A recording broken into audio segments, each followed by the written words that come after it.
الحمد لله نحمده ونستعينه ونستغفره ونؤمن به ونتوكل عليه ونعوذ بالله من شرور أنفسنا ومن سيئات أعمالنا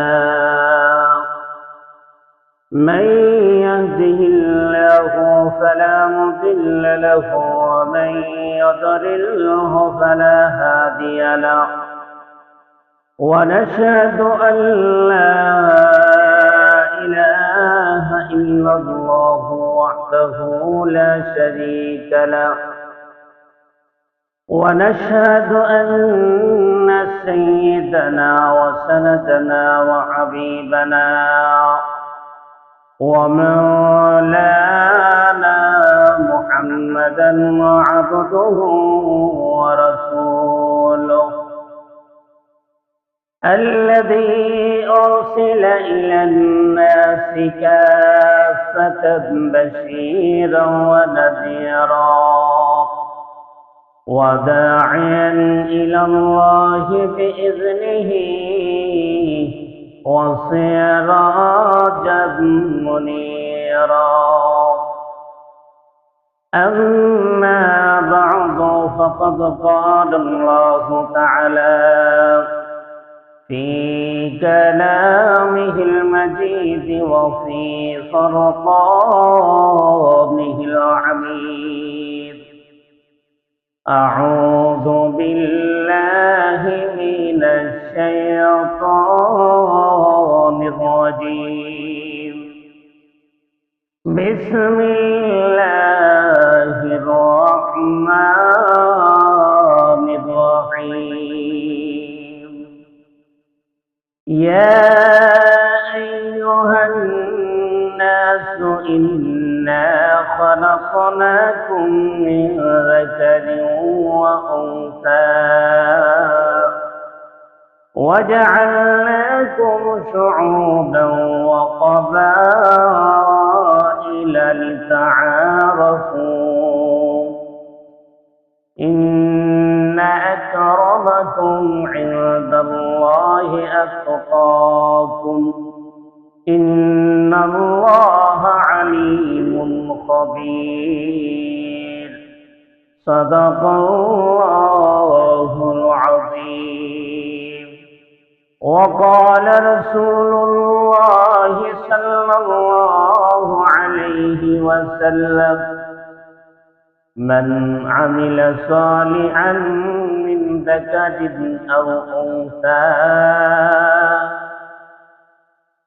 فله أو كما قال عليه الصلاة والسلام صلى الله على سيدنا ومولانا محمد وعلى آله وأصحابه وسلم إي محمد जो हमारे पेशवा ई मोहम्मद जो हमारे पेशवा उनको या रब तो वसीला कर अता बलगल उला बिकमालिही कशफत दुजा बिजमालिही حسنت جميع خصاله صلوا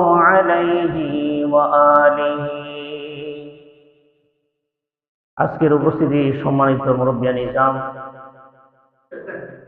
আমরা সর্বপ্রথম আল্লাহ রাব্বুল আলামিনের দরবারে অসংখ্য অগণিত শুকর আদায় করি এই জন্যে যে আল্লাহ তাআলা শাবান মাসের দ্বিতীয় জুমায় আমাদেরকে আল্লাহর ঘরে আসার বসার তৌফিক দান করেছেন। এই জন্য সকলে অন্তরস্থল থেকে এই কালিমাতুল শুকর আদায় করে বলি আলহামদুলিল্লাহ। আমি আপনাদের সামনে পবিত্র কোরআন শরীফের 26 পারায় অবস্থিত সূরাতুল হুজুরাত এর 12 নম্বর আয়াতে কারিমা তেলাওয়াত করেছি। এই আয়াতের ভিতরে আল্লাহ রাব্বুল আলামিন মানুষের সৃষ্টির সূচনা তুলে ধরছেন এবং বিভিন্নভাবে মানুষকে গোত্রে গোত্রে বিভক্ত করেছেন। এটা এই জন্য যে মানুষ যেন গোত্রে গোত্রে বিভক্তের মাধ্যমে পরিচয় জানতে পারে এবং আল্লাহ তাআলার কাছে সম্মানিত ওই ব্যক্তি যে আল্লাহকে বেশি ভয় করে, আর কে আল্লাহকে বেশি ভয় করে না করে এই সম্পর্কে আল্লাহ তাআলা খবর রাখেন। হাদিস শরীফে আল্লাহ রাসূল সাল্লাল্লাহু আলাইহি সাল্লাম ইরশাদ করেছেন, প্রত্যেকটি মানুষ নারী পুরুষ যার যার আমলের বিনিময়ে তারা হাসরের দিন ভোগ করবে, পরকালে ভোগ করবে। আমল ভালো হোক আর মন্দ হোক, ভালো হলে ভালো পরিণতি, মন্দ হলে মন্দ পরিণতি ভোগ করতে হবে। পৃথিবীতে সমস্ত মানুষ আদম হাওয়ার সন্তান। এই সুবাদে সবার পিতা মাতা আদম হাওয়া। এই জন্য আদম আলাইহিস সালাতু ওয়াস সালামকে বলা হয় আদি পিতা, আর হাওয়া আলাইহিস সালাতু ওয়াস সালামকে বলা হয় আদি মাতা। আল্লাহ পাক রব্বুল আলামিন আদম আলাইহিস সালাতু ওয়াস সালামকে সরাসরি মাটি কাদা বা বলতে পারেন ধুলাবালি থেকে সৃষ্টি করেছেন। আল্লাহ পাক নিজে বলেন, খালাকাল ইনসানা মিন সালসালিন কাল ফাখার।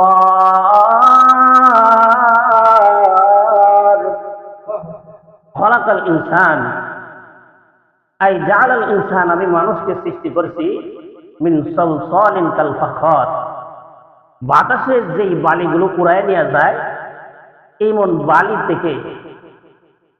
এটার মধ্যে একটু পানি মিশ্রিত করলে কাদা হয়ে যায়, প্যাক হয়ে যায়। এই বালু মিশ্রিত মিশ্রণ মাটি থেকে আমি আদমকে সৃষ্টি করেছি।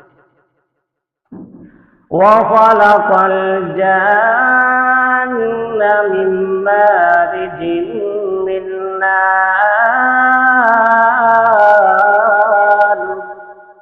আর জিনকে সৃষ্টি করছি আগুন থেকে। তাহলে বোঝা গেল আদমকে আল্লাহ তাআলা মাটি থেকে সৃষ্টি করছেন, আর সেই মাটি হলো কাদা মাটি, পেক মাটি। আল্লাহ পাক বোঝাতে চাচ্ছেন সরাসরি আদমকে খালাকাল্লাহু আদম আলা সূরাতিহি, আদম আলাইহিস সালাতু ওয়াস সালামের আকৃতি যেইভাবে আল্লাহ রাব্বুল আলামিন লৌহে মাহফুজের মধ্যে লেখা রাখছিলেন, আঁক করে রাখছিলেন, ছবি বানায় রাখছিলেন, ওই সূরতে ওই আকৃতি দিয়ে আদমকে সৃষ্টি করেছেন। সরাসরি মাটি থেকে আদম আলাইহিস সালাতু ওয়াস সালামকে সৃষ্টি করা হয়েছে। এই জন্য আদি পিতা ওনাকে বলা হয়। এরপরে যা কিছু সৃষ্টি হয়েছে মানুষ সরাসরি মাটি থেকে সৃষ্টি হয় নাই। আল্লাহ পাক মাটি থেকে উৎপাদিত খাবার, ওই খাবার বাবা আদম আর মা হাওয়া খাবার গ্রহণ করার পরে এই খাবারের মধ্যে একটা মেডিসিন তৈরি হয়েছে, সেখান থেকে রক্ত মাংস এবং বিভিন্ন পদার্থ তৈরি হয়েছে। সেই বিভিন্ন পদার্থের মধ্যে একটার নাম হলো বীর্য। সেই বীর্য নির্গিতর মাধ্যমে আল্লাহ তাআলা আপনি আমার সৃষ্টির সূচনা করেছেন। আল্লাহ পাক বলতেছেন যে আদমেরও কোনো অস্তিত্ব ছিল না। হাল আতা আলাল ইনসানি হিনুম মিনাদ দাহরি লাম ইয়াকুন শাইআন মাযকুরা। হাল আতা আলাল ইনসান, মানুষের কি কোনো অস্তিত্ব ছিল? লাম ইয়াকুন শাইউন মাযকুরা, যেটা উল্লেখযোগ্য মানুষ কোনো কিছুই ছিল না। সেই অনেক উল্লেখযোগ্য থেকে উল্লেখযোগ্য আমি আল্লাহ তাআলা বানাইছি। কিভাবে? ওই মাটি থেকে আদমকে সৃষ্টি করলাম, আর আদমের বাম পাজরের বাঁকা হাড্ডি থেকে হাওয়াকে সৃষ্টি করলাম। ওইটা দুজনকে বিবাহর মাধ্যমে দুজনের দাম্পত্য জীবন শুরু করে দিয়ে দিলাম। এদের থেকে আল্লাহ পাক বলেন আমি সৃষ্টি করলাম। إنا خلقناكم من ذكر وأنثى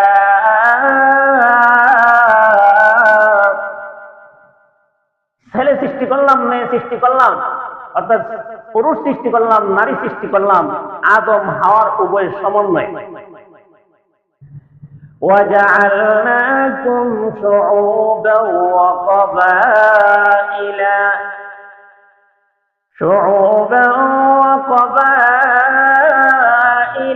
لتعارفوا، বিভিন্ন গোত্র দিয়া, গোষ্ঠী দিয়া, বংশ দিয়া আমি পার্ট বাই পার্ট আলাদা আলাদা গোত্রের নাম দিলাম, বংশ দিলাম, এইভাবে যোগ্যতা দিলাম, দিয়া একে অপরের মধ্যে বিভিন্ন গোত্র বানায় দিলাম। আমরা সমাজে বা আমরা মানুষের মধ্যে চৌধুরী বংশ আসেনি, বুঝি না নাকি, ভুইয়া বংশ আসেনি, এরপরে খান বংশ আসেনি, এরপরে আরো কত বংশের নাম থাকে, শেখ বংশ আছে, এরপরে ওই এক গ্রামের মধ্যে আছে পাঠান আছে, বহু ধরনের বংশ আছে। আমরা অনেক সময় পরিচয় দিতে গিয়া, মানে বড় নিজের বড় বুঝাইতে গিয়া আমি চৌধুরী বংশের ভোলা, ভুইয়া বংশের ভোলা, খান বংশের ছেলে, চৌধুরী বংশের মেয়ে, এইভাবে বংশের পরিচয় দিয়ে আমরা বড়ত্ব দেখাই, নিজেদেরকে বড় বুঝাইতে চাই যে আমরা দামি।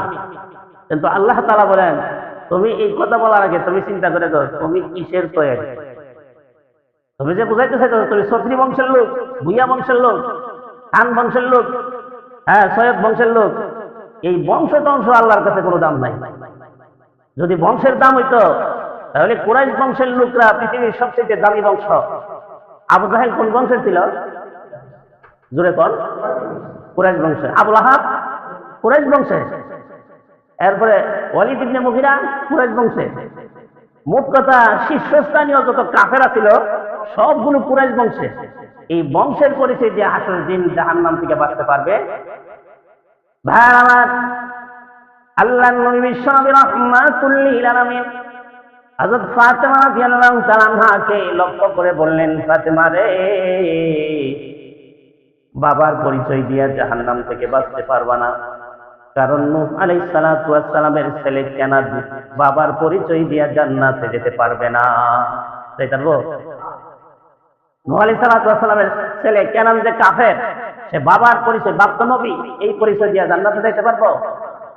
এই জন্য আল্লাহ নবী বিশ্বনবী রাহমাতুল লিল আলামিন বলেন, ওগো মা ফাতেমা, বাবার পরিচয় দিয়া জান্নাতে যাওয়ার চিন্তা করো না, নিজের আমল সুন্দর করো, নিজের আখলাক সুন্দর করো, আল্লাহকে সন্তুষ্ট করে যাও, তাহলেই আল্লাহর তৈরি জান্নাতের মেহমান হতে পারবে। রাসূল বংশের পরিচয় দিয়া, গোত্রের পরিচয় দিয়া, নবীর সন্তান হিসেবে পরিচয় দিয়া জান্নাতে যাওয়ার কোনো সুযোগ নাই। আমরা তো সব পীরের ছেলে পীর হয়ে যাবে, হয় কিনা? মেম্বারের ছেলে মেম্বার হয়ে যায়, চৌধুরীর ছেলে নাম না লেখলো এমনি চৌধুরী হয়ে যায়, ভুইয়ার ছেলে এমনি ভুইয়া হয়ে যায়, এই বংশ জন্মগ্রহণ করার কারণে। আল্লাহ পাক বলেন, আদম সন্তান আদমের গড়ে হওয়ার কারণে, আদমের সন্তান হওয়ার কারণে জান্নাতে যেতে পারবা না। জান্নাতে যেতে হলে আমল ঠিক করতে হবে, বংশের পরিচয় দিয়ে যেতে পারবে না। তাহলে বংশ কেন দিলেন? আল্লাহ পাক বলেন, লিতাআরাফু, দিলাম চৌধুরী বংশ দিলাম যাতে এই গোষ্ঠীটারে চিনা যায়। তাহলে সবাই, যেমন আমরা অনেকে লাগে বাপ, অনেকে লাগে দাদা, অনেকে লাগে চাচা, অনেকে হয় ভাই। এই যে নামের ব্যবধান, সব তো মানুষই, সব মানুষ না। আমার কথা বুঝেননি আপনারা? সবই তো মানুষ। তাহলে কেউ ভাই, কেউ চাচা, কেউ দাদা, কেউ বাবা, কেউ আবার নানা, কেউ আবার ফুফা, কেউ আবার খালু। এই নামের ব্যবধান কেন হইল? মানুষ তো সব একই, এটা চিনার জন্য। লিতাআরাফু, আল্লাহ পাক বলেন তোমাদেরকে চিনার জন্য, কারে কি ডাকবা, কে কোন বংশের চিনবা, এটার জন্য আমি বংশ, গোত্র, কবিলা, এই বংশগুলো দিলাম। খান বংশ, পাঠান বংশ, এটা এই নয় যে গর্ব করার জন্য, এটা দিয়া বরত্ব দেখানোর জন্য এটা আমি দেই না। যদি বরত্ব দেখাইতে হয়, বরত্ব দেখাই যদি ফার পাইতো, তাহলে ফেরাউন কিপ্তি বংশের ছিল, ফেরাউনের রাজত্ব ছিল, ফেরাউন ওই পানির মধ্যে সুবানি খাইতে খাইতে তার মরতে হইতো না। আবুল আহাব, আবু জাহেল হাসরের দিন জাহান্নামে লাঞ্ছিত হয়ে প্রবেশ করতে হইতো না। বংশের পরিচয় দেওয়ার কোনো মূল্য নাই আল্লাহর কাছে। ভাইয়ের আমার, ওই যে হাবশা দেশের কালো বিলাল, বংশের পরিচয়ে আল্লাহর কাছে তার দাম বাড়ে নাই, বরং তার মর্যাদার সম্মান আল্লাহর কাছে বাড়ছে ঈমান আর আমলের বিনিময়। এই জন্য আল্লাহ রাব্বুল আলামিন বলেন, গোত্রের পরিচয় দিয়া, বংশের পরিচয় দিয়া, খান বংশ, পাঠান বংশ, সৈয়দ বংশ, শেখ বংশ, এই বংশের পরিচয় দিয়ে আমার কাছে তোমাদের কোনো লাভ নাই। এইগুলো তোমাদেরকে আলাদা আলাদা একে অপরকে চিনার জন্য আমি আল্লাহ তাআলা দান করেছি। রে পৃথিবীর বান্দা বান্দি, আমার কাছে ওই বান্দারই দাম বেশি। ইন্না আকরামাকুম ইনদাল্লাহি আতকা। যে সকালে ফজরের সময় ঠান্ডা পানি দিয়া উযু করে মসজিদে যাইয়া আল্লাহর কুদরতি পায়ে সিজদা দেওয়ার জন্য প্রস্তুত হয়ে যায়, ওই বান্দার আমি আল্লাহর কাছে দাব। সেই বান্দা গভীর রাতে তাহাজ্জুদের নামাজের জন্য উযু করে আর আল্লাহর কাছে কাকুতি মিনতি করে কান্নাকাটি করে, ওই বান্দার আল্লাহর কাছে মূল্য। যেই বান্দা ব্যবসা করতে গিয়া হারাম পন্থা অবলম্বন করে না, হালাল পথে থাকে, ওই বান্দা আল্লাহর কাছে মূল্য। ওই কর্মচারীতে কাজ করতে গিয়ে মালিকের টাকা পয়সা আত্মসাৎ করে না, ওখানে হস্তক্ষেপ করে না, চুরি করে না, দুর্নীতি করে না, ওই বান্দা আমি আল্লাহর কাছে প্রিয়। মোট কথা, যেই ব্যক্তি ভালো আমল করবে, যেই ব্যক্তি আল্লাহকে ভয় করে সমস্ত অন্যায় থেকে বিরত থাকবে, আল্লাহ পাক বলেন ইনদাল্লাহি আতকাকুম, আমি আল্লাহ রাব্বুল আলামিনকে ভয় করে যে সমস্ত অন্যায় থেকে বিরত থাকবে। পুত্রের পরিচয় দিয়া লাভ নাই, বংশের পরিচয় দিয়া লাভ নাই। ইন্না আকরামাকুম ইনদাল্লাহি আতকাকুম, তোমাদের মধ্যে ওই ব্যক্তি সবচেয়ে আল্লাহর কাছে দামি, যে সবচেয়ে আল্লাহকে বেশি ভয় করে। যার ক্ষমতা বেশি, হের দাম আল্লাহর কাছে বেশি। আপনারা কি করেন, বুঝলেন আমার কথা? বন্ধ যার ক্ষেত বেশি, তার দাম আল্লাহর কাছে বেশি। যে পদবী মর্যাদা, যেমন আমি এনে বই ওয়াজ করতেছি, দেখতে বোঝা যায় হুজুর তো অনেক পদওয়ালা, হুজুরের দাম বেশি না। যে আল্লাহকে ভয় করে অন্যায় থেকে বিরত থাকে, নেক আমল করে, তার দাম আল্লাহর কাছে বেশি। গোত্রের, বংশের, আত্মীয়তার সম্পর্কে সুবাদে আল্লাহর কাছে কারোর কোনো দাম নাই, শুধুমাত্র আমলের বিনিময়ে আল্লাহর কাছে তার দাম। আল্লাহর রাসূল মুসলিম শরীফের হাদিসে বলেন, লা ইয়ানজুরুল্লাহু ইলা সুওয়ারিকুম ওয়া আমওয়ালিকুম, আল্লাহ তোমাদের চেহারা সুরতকার সুন্দর সেই দিক লক্ষ্য করে তাকে সম্মান দিবে না। তার ধন সম্পদ বেশি, তাকে লক্ষ্য করে আল্লাহ তাআলা জান্নাত দিবেন না। বরং ওয়ালাকিন ইয়ানজুরু ইলা কলবিকুম ওয়া আমালিকুম, তোমাদের মধ্যে কার অন্তর বালা, অন্তরের ভিতরে শয়তানি বুদ্ধি নাই, মানুষকে ক্ষতি করার জন্য চক্রান্ত নাই, অন্তরটাকে এমন ভাবে সাজাইছে আল্লাহ সন্তুষ্ট থাকবে যেই কাজে, এই কাজের চিন্তা নিয়ে মাথায় ঘুরে। অনেক সময় দেখা যায় দাওয়াতে তাবলীগের লোকেরা বারবার যখন দাওয়াত দেয় তখন বিরক্ত হইয়া বলে, এই লোকটার আর কোনো কাজ নাই, শুধু এই কথা ছাড়া আর কোনো কথা পায় না, তার জন্য তাবলীগ না। ভাই, এই লোকটার অন্তরে আল্লাহর মহব্বত, আল্লাহর ভালোবাসা এমন ভাবে সে তৈরি করেছে, আল্লাহর কথা শুনলে তার ভালো লাগে, আল্লাহর কাজ করলে তার ভালো লাগে, আল্লাহর মেহমান দেখলে তার ভালো লাগে, আল্লাহর মাদ্রাসা প্রতিষ্ঠান, মসজিদ মাদ্রাসা দেখলে তার ভালো লাগে, নেককার লোক দেখলে যার ভালো লাগে, এই অন্তরটা আল্লাহর জন্য ওয়াকফ হয়ে গেছে। আল্লাহর নবী সাল্লাল্লাহু রাহমাতুল্লিল আলামিন বলেন, ওয়ালাকিন ইয়ানজুরু ইলা কলবিকুম, তোমাদের অন্তর যদি ভালো হয়, অন্তরের মধ্যে ইখলাস থাকে, শুধু আল্লাহকে সন্তুষ্ট করার জন্য যদি আমল করো, ওই অন্তরওয়ালাকে আল্লাহ তাআলা সম্মান দান করবে। আমরা দেখা যায় অনেক সময় উর্ফে মুখে মুখে খুব বাইল আর তলে তলে টেম্পো চালাই, সেমিনারে দাঁড়ায়, মজলিসে দাঁড়ায় বলতেছে, ভাই সব আগামী সনে যদি এই 2029 বা 26-এর পরে যদি আমি ক্ষমতায় যাইতে পারি, ইনশাআল্লাহ ওয়াদা দিলাম ফ্যামিলি কার্ড দিব, জান্নাতের টিকিট দিব। কি কার্ড দিব? ফ্যামিলি কার্ড আর জান্নাতের টিকিট। জান্নাতের টিকিট মানে আপনি আমাদের ভর্তি ভাই, আর আমি গিয়া সব ভালো কাজ করো, আপনি জান্নাতে যাবেন। যা আমার জানা মতে গণতন্ত্রের রাজনীতি করে এমন কোন নেতা সব কাজ ভালো করতে পারছে আমার জানা নাই। আমাদের আলেম ওলামাদের পক্ষ থেকে ডক্টর আসম খালেদকে ধর্ম মন্ত্রণালয়ের দায়িত্ব দেওয়া হয়েছে। উনি পর্যন্ত এই গণতন্ত্রের সেকুলারিজমের রাজনীতির পরিবেশে গিয়া মন্দিরে গিয়া স্বাগতম জানাইতে বাধ্য হয়েছে। তাহলে এই কাজটা কি ভালো হয়েছে? হ্যাঁ, ভালো হয় নাই। এই কাজটা তো ভালো নয় যে সব কাজ যে একজন এমপি মন্ত্রী ভালো করে করতে পারবে, এটার কোনো গ্যারান্টি নাই। কারণ গণতন্ত্রই মানে জুলুমের শিকার করা, মানুষকে জুলুম করা। গণতন্ত্র মানেই হইল শোষণ করা। গণতন্ত্র মানেই হলো নিজে আধিপত্যবাদ বিস্তার করা। গণতন্ত্র মানেই হলো একজন নিরহ মানুষের উপর জুলুম অত্যাচার করা। গণতন্ত্র মানেই হলো মানুষের অন্তরে, মুসলমানের অন্তরে কুফরি মতবাদ ঢুকায় দেওয়া।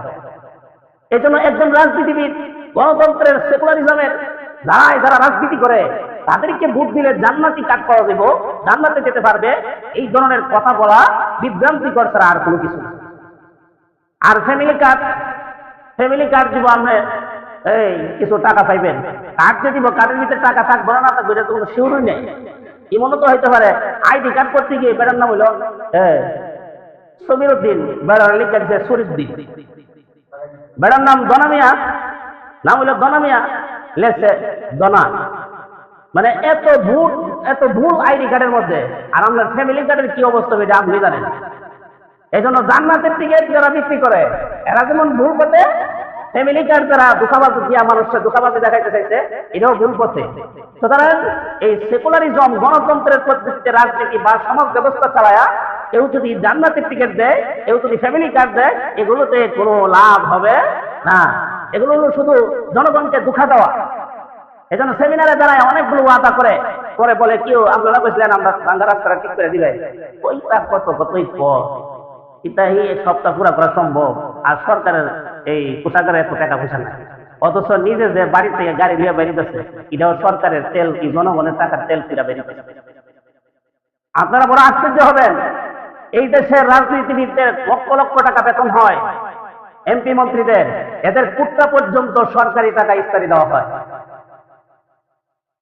সরকারি টাকা এই কুট্টা পর্যন্ত 500 টাকা 600 টাকা লাগে এদের কুট্টা ইস্তারি দিতে। এমন যদি নেতার অবস্থা হয়, ওমর রাদিয়াল্লাহু তাআলা আনহু 33টা তালি দিয়ে জুব্বা পড়ছেন, এই 33টা তালি ইচ্ছা করলে উনি রাষ্ট্রীয় কোষাগারের টাকা দিয়ে তালি দিতে পারতেন, জোড়া দিতে পারতেন, কিন্তু রাষ্ট্রীয় সম্পদ দিয়েও তালি দেয় নাই। আর আমাদের গাড়ির তেল, অফিসের আসা যাওয়ার খরচ, সকালের নাস্তা, আর হাসপাতালের বালিশ কিনলে তো একটা বালিশের দাম 2 লাখ টাকা। আর হাসপাতালের আশপাশে বা সংসদের আশপাশে গাছ লাগাইলে এক একটা গাছের দাম 1 লক্ষ টাকা। এত দুর্নীতি, এত শোষণ, দেশের জনগণের কষ্টের উপার্জিত পয়সাগুলো নেতারা এমন ভাবে ভোগ করে আমাদের জনগণকে তারা গোলাম বানায় দেয়, আর তারা রাষ্ট্রের জীবনগুলো যা রাজা হয়ে যায়। এই সমস্ত ধোঁকাবাজি রাজনীতি হইল গণতন্ত্রের রাজনীতি। আমরা চাই এই দেশে গণতন্ত্রের কবর হোক। ঠিক তো যেমন আসতে পেলেন, গণতন্ত্র হইল আমরা 1 নম্বর শত্রু।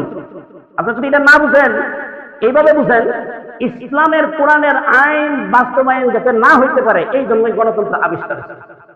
আর যারাই এই কোরআনের আইন, কোরআনের রাষ্ট্র কায়েম করতে চায়, গণতন্ত্রের ওলারা এরা বলবে এরা জঙ্গিবাদী। এই কথা বইলা হামলা করে দেশ রাষ্ট্র জনগণ উড়াই দিবে।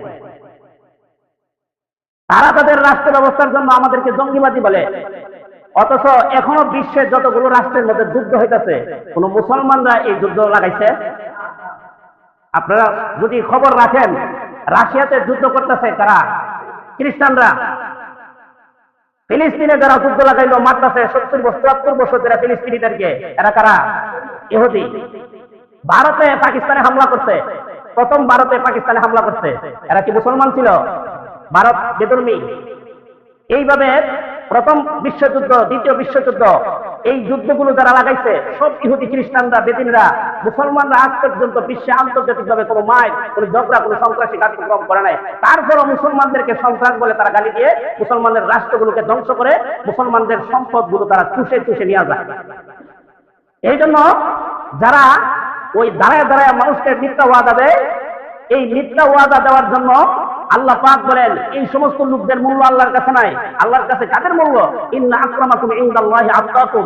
যারা আল্লাহকে ভয় করে সত্য ওয়াদা দিবে, আল্লাহকে ভয় করে সঠিক কথা বলবে, আল্লাহকে ভয় করে নিজের আমল করবে, আল্লাহকে ভয় করে যে নিজের লেনদেন করবে, আল্লাহকে ভয় করে যে ব্যবসা করবে, আল্লাহকে ভয় করে যে রাতের গভীরে তাহাজ্জুদের নামাজ পড়বে, আল্লাহকে ভয় করে যে জুমার নামাজে আসবে। অনেকে জুমার নামাজে আসে বিয়ের বইয়ে, বিয়ের বাইতে আসে যদি নামাজও না যা, ওইটা কেমন বিয়ে হইলো যদি ফেসি ধরে রাখছে, এই লজ্জায় জুমার নামাজ যায়, বাড়ি চলে নামাজ পড়বো বলে, অথবা মেহমানের মেহমান হিসাবে আইছে, অথবা ওই সামাজিক একটা রেওয়াজ যে নামাজ না পড়লে মানুষ কি করব, এখন নামাজের টাইমে রাস্তা হাঁটতেছি, লজ্জা দিব, এই লজ্জার ভয়ে মসজিদে আসছে। এইগুলো দিয়া আল্লাহর কাছে জান্নাত পাওয়া যাবে না।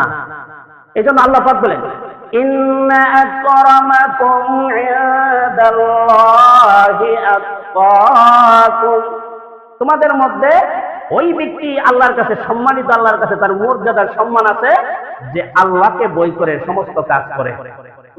এখন যদি আল্লাহরে বই করে আরেকবার গাছের বড়ি লেখায় লাগে, এটা হইব যে আল্লাহরে বই হইল না তামাশা করলে? আল্লাহরে বই করেন, পাঞ্জাবি টুপি সবই কিনলেন, কিন্তু সুদের মধ্যে লেনদেন করতেছেন, আল্লাহরে বই হইল? এরপরে আরেকজনের জমিন দূরে দখল করে ঘর করে নিলেন, বাড়ি করে নিলেন, এটা মানে পাঞ্জাবি টুপি দাঁড়ি টুপি যা আছে টুপা টুপা লাগাই এই ঘুরেন, কিন্তু আরেক বেড়ার জায়গা দখল করে ঘর তুলে নিলেন, আপনার এটা আল্লাহরে বই করা হইল? এইভাবে সমস্ত অন্যায় থেকে বিরত থাকতে হবে। আল্লাহ যা বলছে তা করতে হবে। মা আতাকুমুর রাসূলু ফাকুযুহু ওয়া মা নাহাকুম ফান্তাহু। আল্লাহর রাসূল বলছেন, আমি যা নিয়ে আসছি, যা করার জন্য বলছি তা করবা, আর যা আমি নিয়ে আসছি তার মধ্যে যা নিষেধ করছি সেগুলো থেকে বিরত থাকবা। যত অন্যায় আছে সমস্ত অন্যায় থেকে বিরত থাকতে হবে, যত অপরাধ আছে সমস্ত অপরাধ থেকে বিরত থাকতে হবে, যত মিথ্যা কথা আছে সমস্ত মিথ্যা কথা থেকে বিরত থাকতে হবে। কাকে বই করে? বুঝে না। কারে বই করে? আল্লাহকে বই করে। সব কাজ আল্লাহর সন্তুষ্টির জন্য করব। এই জন্য ভাইয়ের আমার, অনেক মানুষের মুখের কথার অন্তরের সাথে মিল নাই। আল্লাহ পাক শেষে ঘোষণা দিয়া বলেন, ও পৃথিবীর বান্দা বান্দি, তোমরা মুখের সাথে অন্তরের মিল নাই, এটা আমি আল্লাহ তাআলা ভালো করে জানি। তুমি তোমার মুখ কি বলতেছে আর অন্তরে কি আছে। অনেক সময় সামাজিক ভাবে দেখা যায় সরকার মেম্বাররা এমপিরা সমাজের মানুষদেরকে উপরে উপরে ভালো দেখায়, মিটিং থেকে গিয়াই বলে তারে সাইরালাইজ। আমরা এলাকার মধ্যে একটা ফুটবল খেলা হয়েছিল বড় আকারের, ওই এলাকার আরেক এলাকার মধ্যে গিয়া খেলা খেলতে গিয়া গোল খাই লিছে, এখন হারবো, আবার ট্যাঙ্গের মধ্যে বাড়ি মারছে, খেলার মধ্যে ট্যাঙ্গ বাড়ি দেয় না। ফুটবল খেলা গেলে দেখবেন যারা হাইরা জায়গা যদি বুঝতেছে যে হাইরা দিতেছে, যে প্লেয়ার ভালো খেলতে পারে ট্যাঙ্গের মধ্যে বাড়ি মারে। আপনারা খেলা দেবেন না, এরকম ঘটেনি? হেরা আহত বানায় গোল দিবার জন্য হেরা গেছে এরা। ঘটনাক্রমে এই লাভটি গিয়া দিছে মেম্বারের বাইয়ের টেঙ্গে দিছে, পরে হ্যাঁ তো পইরে গইরে মেয়েরা চিল্লাচিল্লি শুরু করেছে। পরে লাস্টে মেম্বার বেড়া রানিং মেম্বার বেড়া খাবার আছে না, বাইরে করেছে, খেলুন না খেলুন না, তোর বিচারটা বাইক নিয়ে করুক, খেলা জীবনের খেলা খেলাই তুমি রাখ, তোর খেলাটা আচ্ছা বুঝাবো কি খেলুন না, তোর খেলা পিছনে এখানে খেলতে চাইছে, তোর বিচার হইব কি কথা এখানে বলছে। সবাই মনে করছে যে আসলে হেরই শাসন করছে। খেলা শেষ, বাড়িতে গেছে, বাড়িতে গিয়া মনে করেন 1 ঘন্টা 1.5 ঘন্টা দিনই না মুলি চুলি যায়, এই গ্রামের বাড়ি ঘর যা আছে সব গেরো ধরেছে। তাইলে মুখের সাথে অন্তরের মিল আছে? একটু জোরে কই, এমন সরকার আসেনি আমরা সমাজ, মেম্বার আসেনি, অভাব নাই। এই জন্য মুখের কথার সাথে অন্তরের মিল যদি না থাকে, এটা কে জানে? আল্লাহ তাআলা।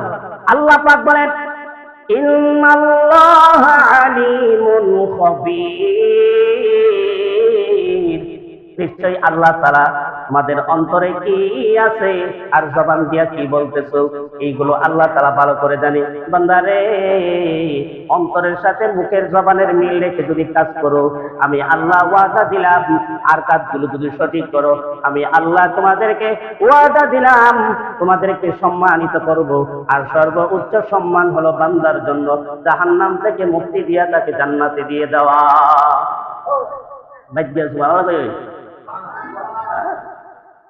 আখির দাওয়ানা আলহামদুলিল্লাহি রাব্বিল আলামিন। সুবহানাল্লাহ ওয়া বিহামদিহি।